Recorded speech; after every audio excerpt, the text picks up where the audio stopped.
Hi everybody, and welcome to the next edition of Match Memories. Really enjoying doing them. Like I say, fishing a lot at the moment. I haven't fished a match yet. I'm going to fish Larford next Wednesday on the Golden Reel. But been fishing all the time. I'm catching a few fish at Gold in the evenings. Just like I say, keeping in touch. A few fish up the canal. Like I say, I've been fishing hemp. Just something that I wanted to have a little bit of a go at, really. But there seems to be lots of fish being caught everywhere. So like I say, just fishing all the time at the moment. A lot of preparation going on. I'm tying hooks constantly every night. You can see I've got all my hook boxes here. Filling them up slowly as you go. Again, just preparation. Been ever so busy at the lake, so it's been a little bit hard for me to get away and fish these matches, but as of next week, that's definitely the plan. So for today's match memories, I'm going to concentrate on a match that for about 3 months afterwards, I'd say, I woke up every morning thinking about it, and went to sleep every single night thinking about it.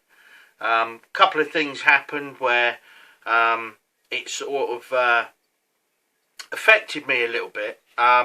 You know, my sort of not so much my outlook on angling, but like my confidence.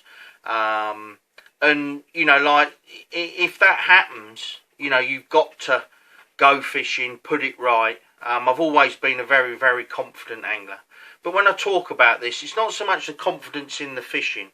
It's more that, you know, your sort of confidence as to, you know, that having your wits about you and that. And sometimes when you're concentrating so much on the fishing, it can be a little bit hard to keep your wits about you, what's going on.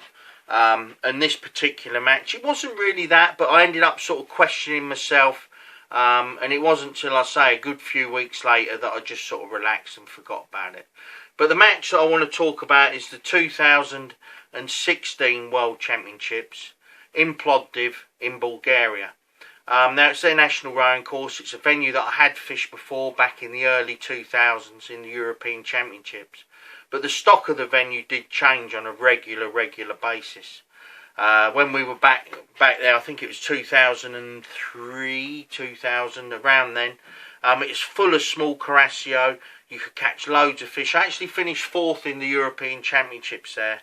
And the second day, I think I caught about 200 fish for about 12 kilos. So it just shows you, you know, that part of the world, because of the temperature, because of the availability of fish, everywhere is full of fish. You know, like you get down that way, you've got like Hungary, you've got Serbia, you've got all these places, and you find that, you know, purely because of the climate and the availability of fish, that everywhere is just fantastic fishing. Absolutely awesome. And Plovdiv, Bulgaria, is certainly no exception. Fantastic venue, concrete line banks, like I say, a proper international rowing course, beautiful depth, 2.5 metres, basically all the way across. Before we went, we got a little bit of information, and again, it's a little bit different to, say, fishing in France or Italy, where the information's there, it's available. I've got friends that live there and friends that will tell me the exact truth as to what's going on. As far as Bulgaria is concerned, obviously it's 1,650 miles as the crow flies from London. Obviously in a car or a van like me and Callum did was a little bit further. But no, fantastic place, but we had a little bit of information, and that was that there was some bigger fish in there. Not so many small fish, a few small sun perch in the edge, but again, like we spoke about, these big matches, it's about catching those big section winning fish, the quality fish. And we were told there's carasio in there, carp, a fish called a silver carp, which didn't actually count. They didn't really play a part. There was a lot of them in there, and they're more sort of surface feeders. So when you'd feed ground bait, you tended to get an odd one in your peg. You'd get an odd liner, but you didn't really, you know, get troubled with them. So yeah, all in all, fantastic place. We knew it was going to be hot, 35 degrees, 30 to, you know, a high 30 to a high 30 degrees, depending obviously on exactly what happened. But we knew it was going to be hot. and again quite a harsh environment. It's concrete banks, a little bit of shade behind you on this rowing course, and luckily you could park your car right behind you. The venue's obviously like an oblong shape, and they let you on at one end, obviously in order, and you just drove along, and then at the end of the day you drove off. So it's fantastic in that heat, and in that environment not to have to walk too far with the gear. So all in all, a fantastic venue. Now obviously getting to these events, flying isn't really an option, purely because you want to take every single bit of gear you want: the rods, the reels, the poles, the whips, a platform, you know, a net, a spare net, and it all adds up and up and up, and it becomes virtually impossible to fly. Now over the years we've looked at different ways of doing it, sending the gear on a pallet, doing this, this and this, and when it comes down to it, the only real way to do it is to chuck your gear in your car and drive. Now unfortunately Bulgaria, for those of you that know, it's a long way. So me and Callum set off with the rest of the team, Steve Hemingway and Alan and Des and Sean. We set off expecting it to take us a good couple of days. Obviously across on the tunnel, through France, Belgium, Holland, into Germany, down obviously Austria, through Hungary. Then the problem started. Now before we went, obviously we knew that car insurance was a real problem driving through Serbia, and the most direct route obviously to Bulgaria is straight through Hungary, straight through Serbia, and then away you go, you're in. Now when you can't get car insurance, you know, it's a massive no-no. You just can't take the chance. Not only have you got the vehicle, not only have you got the two people in the vehicle that you want to, you know, 100% make sure that they're safe and covered, but you've also got the value of the tackle. And when you're stopping overnight in some of these countries, you have to be insured. So what it involved us was taking a slight detour into Romania, where we were all insured, cut round the side of Serbia, back into Bulgaria, and away we went. I think me and Callum, from when we left Gold Valley, which is obviously here, Callum came and picked me up, and we got to the hotel in Bulgaria, we'd just done just over 1,800 miles. So it shows you, you know, it's a real, you know, mission to get there. But it's a necessary one. You know, you can't go to a World Championships, big, you know, the biggest event, you know, in angling, unprepared. You can't go there thinking, well, I really want to take that bit of gear, but I can't, I haven't really got room, or that'll put me over the weight if we're flying.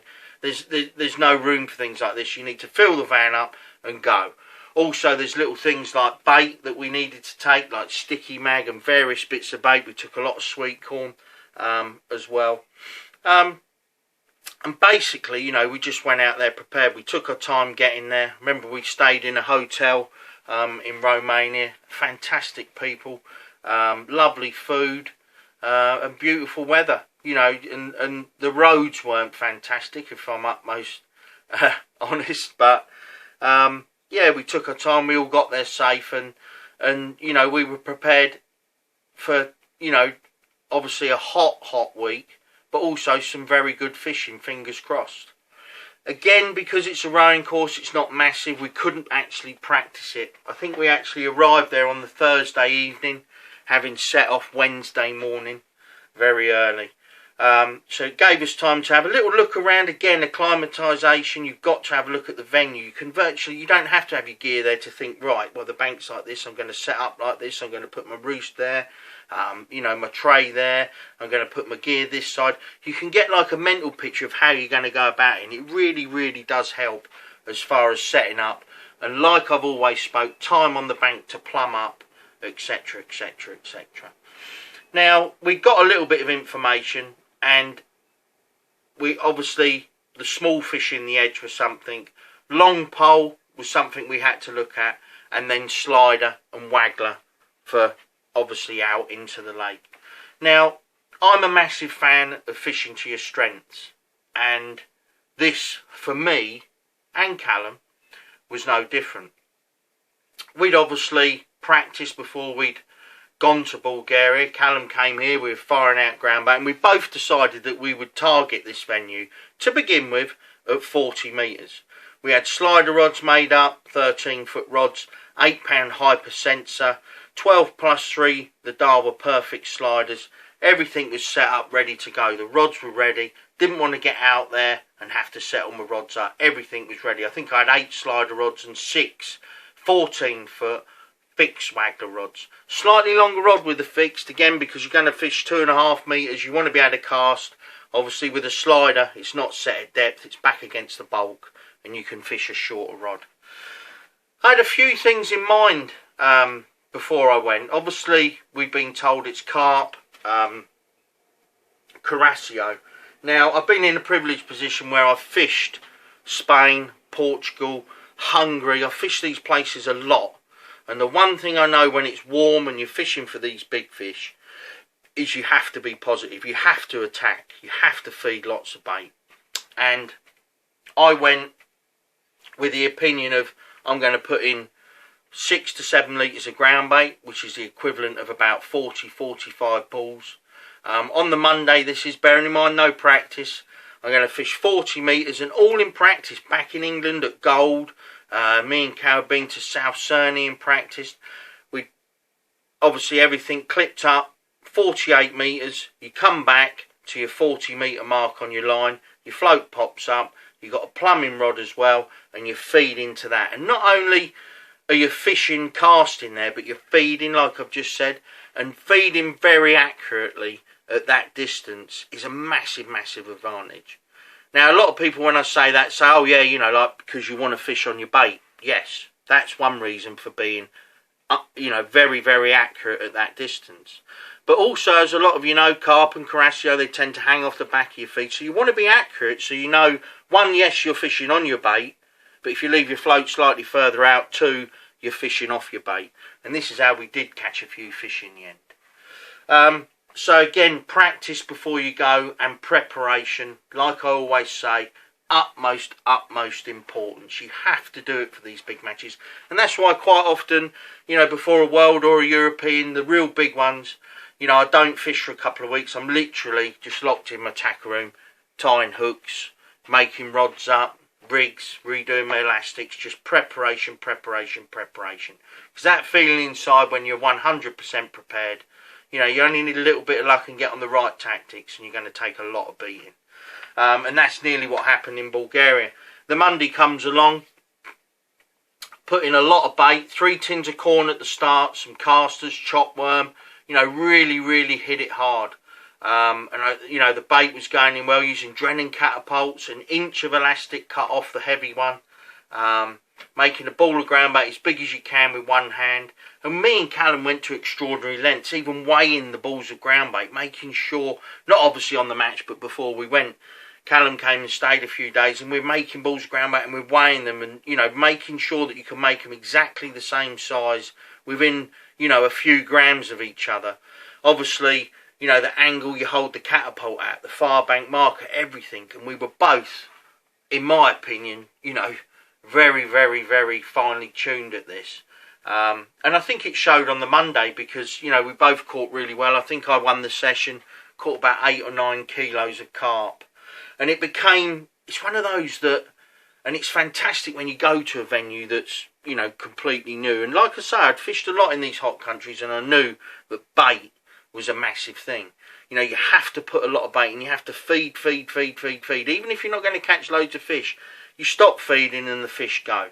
But the major advantage, like I've already touched on, when you're fishing accurate at like distance, if you can feed accurate, it not only enables you to catch more fish on your feed, but you can fish just past it where you know there's no bait. You all know how good it is. You know, when you've had a good day on the pole and the fish have gone, what's the best way to catch a few more towards the end of the match? Put another section on and go just past your bait. And it's the same with waggler fishing and even feeder fishing. You might have heard me mention in one of these talks before that what's right on the feeder can tell you what's right on the pole. What's right on the pole can tell you what's right on the waggler. And just use it all. And that little bit of late in the match going that little bit further can always get you a few bites no matter what you're on. So there's a nice little tip for you there. If you're struggling on some venues towards the end of a match, either swing your rig out or put a section on and go past, cast your waggler slightly further, or even with a feeder, just literally cast, and when you hit your clip, let your rod go right forward, so you're not necessarily past your bait, but you're on the outskirts of it, and that's where you can pick up a few vital fish towards the end of the match. So as the week went on in Plovdiv, again very, very hot, it became very apparent to me that, you know, myself and Callum had stumbled across the best way to feed it.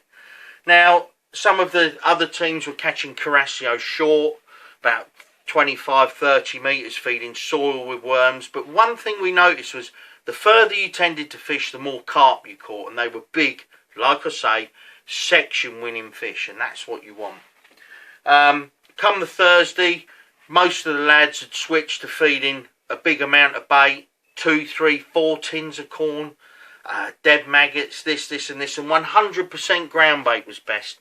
We put a tiny bit of soil in it, but again, the fish are hungry. You know, they didn't want soil, they didn't want little amount of bait, they wanted rich, you know, food-packed ground bait, and that's what they came to.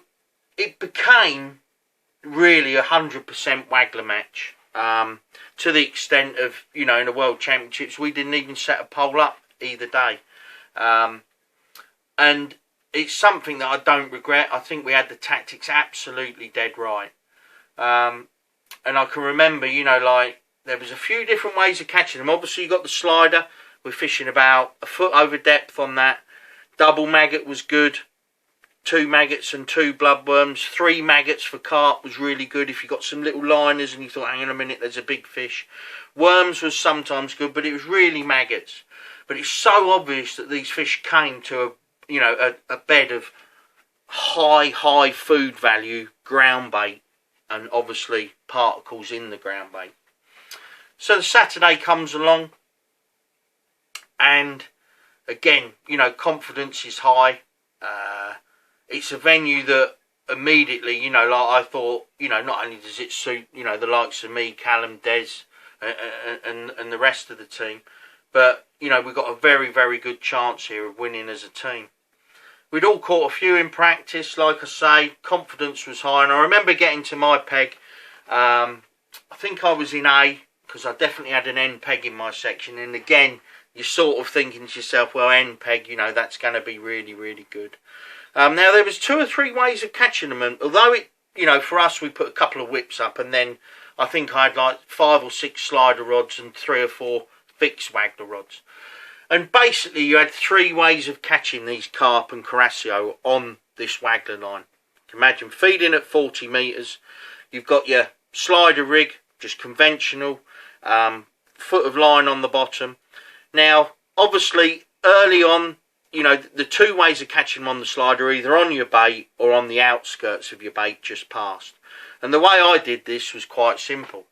I'd be clipped up at about 48, 50 metres, come back, again with a census line mark pen, a little white mark on the line, bang on 40 metres, your float would pop up, pull your catapult to maximum extent, ball of ground bait's the same weight, same size, everything, it's got to go the same distance, and that's exactly what we did. So the 2 ways of catching them on the slider are either on your bait or just past. And now you can probably see the importance I put on feeding accurate. It's not just so that you're fishing on your bait, but also you're fishing off your bait. Very, very important. One major thing that came to light was these carp. Late in the match, you could catch them just past your bait on a fixed waggler with no shot down. And quite often they just pull your rod tip round.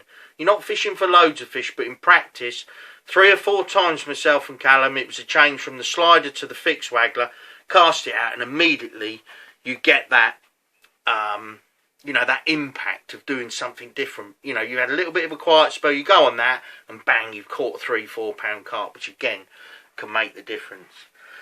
So the first day, concentrated on the waggler, caught a few Carasio and a couple of carp early. Had a real good match. I think I weighed in 8.5 kilo, but I did catch 3 carp on a fixed waggler late on. Past my bait, probably 2 to 3 metres past my bait. And also another good thing was when you cast this big waggler, obviously with the slider you're casting past, you're winding down, sinking all your line. But what was really good, and there wasn't a lot of wind, like I say, on the venue, what was really good, bearing in mind these fixed floats are 18, 20 grams, so they're nice and big, they make a proper splash when they land. And how we caught a few fish was literally casting it just past the bait, stopping it so it would go bang on the water and leaving the float where it was. It's almost like an odd one of those carp came to a bit of noise, very inquisitive and just came for a look.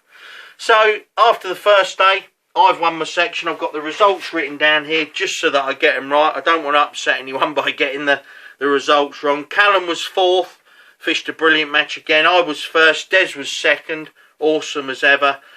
Steve Hemingway was sixth. Like I said with Steve, you know, one of the best running line anglers that I've ever seen. And the venue was absolutely tailor-made for him. Alan had struggled a little bit to 10th. But again, as you all know, Alan on the slider, probably second to none, certainly the most accurate, you know, at feeding that I've seen. I mean, we're all pretty good, but, you know, Alan really is a machine when it comes to feeding accurately at distance. Absolutely fantastic. But he'd obviously found himself in a slightly dodgy area and unfortunately come 10th.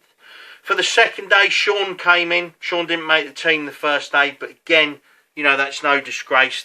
Getting in these England teams is you know, almost harder than doing well at the weekend. So the second day rolls round. We're all really happy. Go to our pegs. I'm find myself next to one of the French lads. And again, just a carbon copy. Do the same. I think the first day, let me have a little look here. The first day we totaled 23 points. And Hungary were winning it with 12. You know, Hungary had done fantastically well. But in these sections, I think there was 17 or 18 in the split sections. You know, 12 points is nothing. It's one good result against one bad one. You know, so we weren't a million miles off the pace. Obviously, I'd won my section. Des was second. So the chance of an individual medal was there. But all focus and all attention was on the team. Like I say, I was next to the French lad. And this is where things took a little bit of a funny turn for me. After an hour, again, exactly the same as the first day, the same setup, everything fed the same out there. Now, the French lad next to me, you're only 10, 11 metres apart on this rowing course because, like I say, they put you in quite close. Now, the French lad next to me is fishing about 25, 30 metres. I'm fishing 40. So you can imagine his float's like shorter than mine and slightly to my right. And he caught 2 or 3 F1s. I've got F1s on the head. That's all I've been fishing for this week. He caught 2 or 3 Carasio, which is basically the same as an F1. And after about 50 minutes, I hadn't had a bite. And I wasn't worried because I knew that these bigger fish were out a little bit, blah, blah, blah, blah. And I'm sat there and the float's just gone under and I've gone whack. And it got woof. And I thought, that's a carp. Put the rod tip down, started playing the fish. And you know, this is where I said you sort of question yourself sometimes and the confidence in your own ability goes. But when I tell you what happened, it was a very, very strange sequence of events which ultimately led to, you know, affecting me, my individual result. So anyway, I've hooked this carp and, you know, I've fished since I was 5. I know where the fish is. I know it's in front of me. And I'm playing it and I keep lifting the tip out of the water, like, yeah. And the rules in the World Championships are if you catch someone else's line or whatever, as soon as you're tangled up, that fish doesn't count. The day before, I think Alan had a fish disqualified, which cost him coming a lot higher in the section. It's one of those things, over the years, it's happened to Alan, it's happened to Stevie. Never ever happened to me until this day. Playing the fish and this lad next to me in his sort of French accent, William, I have your line. And I'm like, it's impossible. It's impossible. It's in... And sure enough, he's got my line. So anyway, I've just like cranked this carp in. It was actually hooked just outside the eye for some reason, but it wasn't ever going to come off. 16 hook, 013, 015 hook length. Cranked it in about £5, unhooked it, Mark Downs his head. He said, look, you've got to put it back. If you put it in your net, you will be disqualified, blah, blah, blah.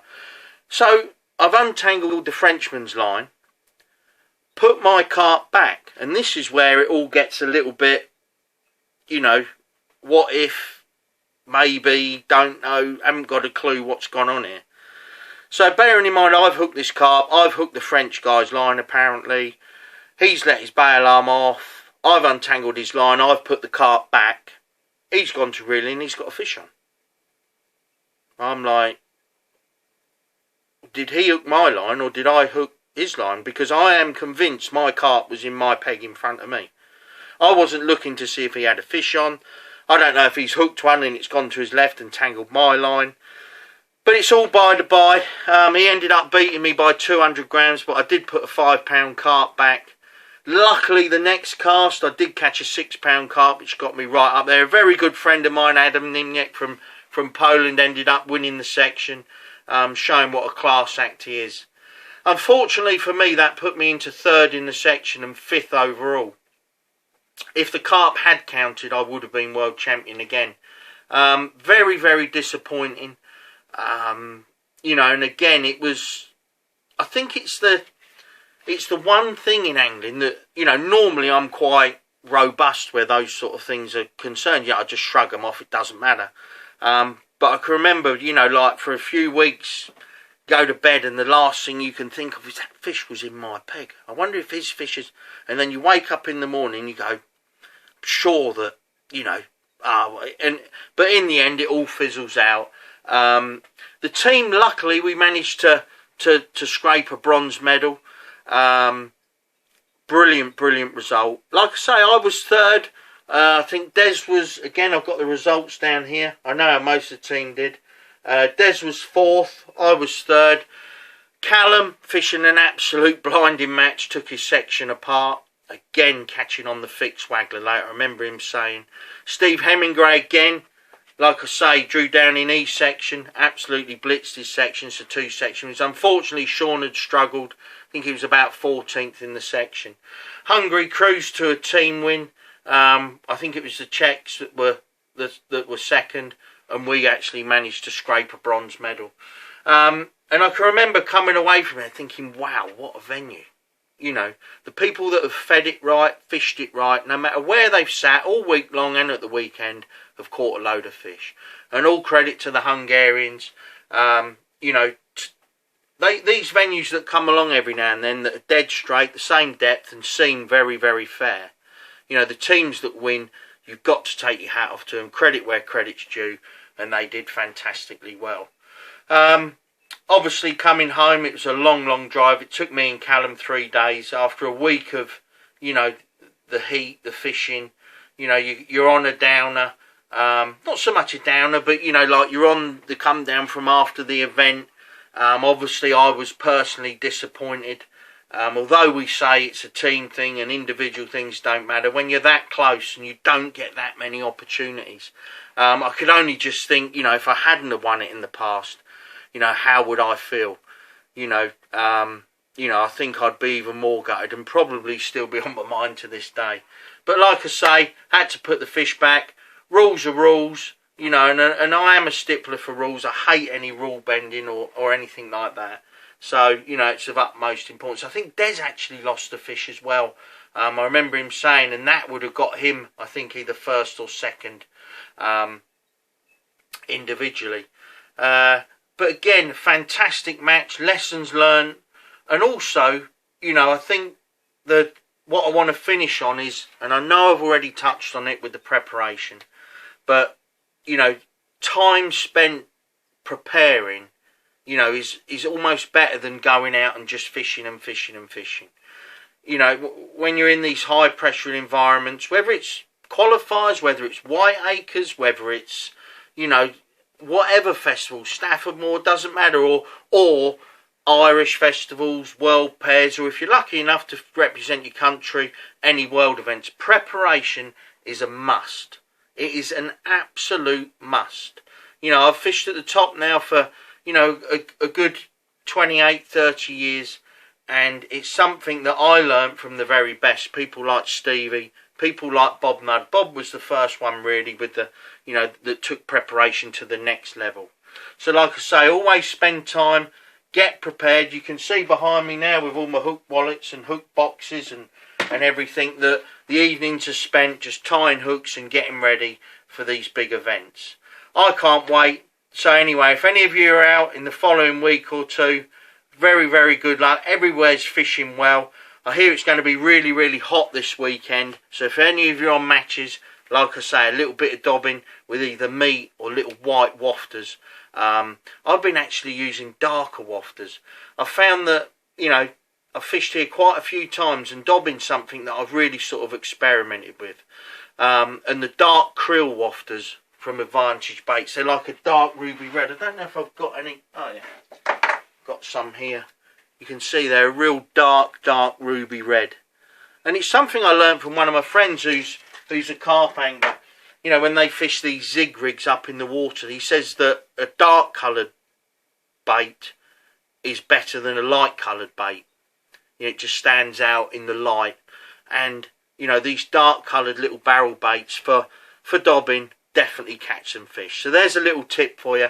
I hope you've enjoyed this week's match memories.